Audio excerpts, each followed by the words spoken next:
Hello mga kaorasyon. Bago po tayo magsimula ay hinihingi ko po sa inyo ang inyong pag-follow, comment and share at pag-like ng page na ito at ng aking channel sa YouTube. Ito po ay dadasal ninyo ng 49 days sa mga nagsisimula pa lang sa pagtahak ng karunungang lihim. Ito po ay sumasampalataya Tagalog.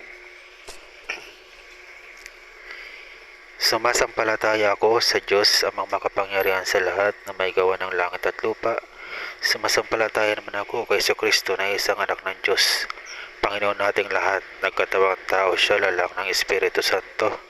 Ipinanganak ni Santa Maria Birhen, may pagkasakit ni Poncio Pilato sa krus na matay at binaon, nanaog sa mga impyerno ng may ikatlong araw na buhay namang uli.